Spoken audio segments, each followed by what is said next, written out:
तर जय श्रीराम पोट्ट्यांनो, काय म्हणता मग. मी आहे तुमचा मित्र महेश आणि मी तुमचं स्वागत करतो आपल्या गणपती बाप्पाच्या आगमनाच्या दुसऱ्या पार्टमध्ये. जसं की मागच्या पार्टमध्ये तुम्ही पाहिलं होतं की दोन राजांची ग्रँड भेट आपण पाहिली होती. जसं की तुम्हाला आपल्याला सगळ्यांनीच माहित आहे, आपल्या छत्रपती शिवाजी महाराजांनी अफजल खानचे फेफडे फाडून बाहेर काढले ते. तसंच काही नाटक हे दाखवलं गेलं होतं, पण काही म्हणा भाऊ तो सीन तर काही एकदम भारी झाला होता. ते नाटक पाहून आपण आलो समोर. थोडं समोर येतेच आपल्याला भेटले दोन राहुल आणि एक सागर.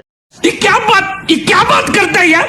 असा मग म्हणण्याचा अर्थ हा की आपल्याला दोन राहुल भाऊ आणि एक सागर भाऊ भेटला. आपल्या तिन्ही भावांना टाटा करून आपण आलो कारंजा चौकात. मग अडी पोहोचता झाला भाऊ लेझिमचा गाजावाजा. तर मग झाला भाऊ अडी एक लेझिमचा हात. तर मग एक लेझिम खेळून आम्ही निघालो नाचत कुदत समोर. का भाऊ आपले गणपती बाप्पा एवढे मोठे आणि आपल्या मलकापूरच्या वायरा एवढ्या लहान लहान की आपले गणपती बाप्पा अटकता राहिले. मग तडून थोडं समोर आले की बेस आपल्याला भेटले व शिवाभाऊ. तर आपले शिवाभाऊ तर असे तयार झाले होते राजाजी. पण तुम्ही काय म्हणा भाऊ, आपले पोट्टे पुरा डीजेचा पैसा वसूल करून राहिले. कारण की छत्रपती शिवाजीनगर मधला म्हणजे नुसतं धिंगाणा कार्यक्रम असते. तर मग आपल्या लास्ट स्टॉपवर येऊन मग आपल्या पोट्ट्याने घेतला भाऊ एक लेझिमचा डबल एक हात. पण आपल्या लेझिमची परंपरा तर असे छोटे कार्यकर्ताच पुढे नेऊ शकतो. मग छोट्या कलाकारासाठी एक लाईक तर बनतेच. तर मग लेझिम झाल्यानंतर आपण पाहिला एक फायर शो. तुम्हाला कधी आपल्या गणपती बाप्पाच्या आगमनाचा संपूर्ण लॉंग व्हिडिओ पाहिजे असेल तर तो पण आपल्या युट्यूब चॅनलवर अवेलेबल झालेला आहे. तुम्ही जाऊन कधी पण पाहू शकता. चला तर भावांना भेटूया अशा एखाद्या नवीन ब्लॉग मध्ये. आणि कधी ब्लॉग आवडला असेल तर फॉलो नक्की करून घे जा.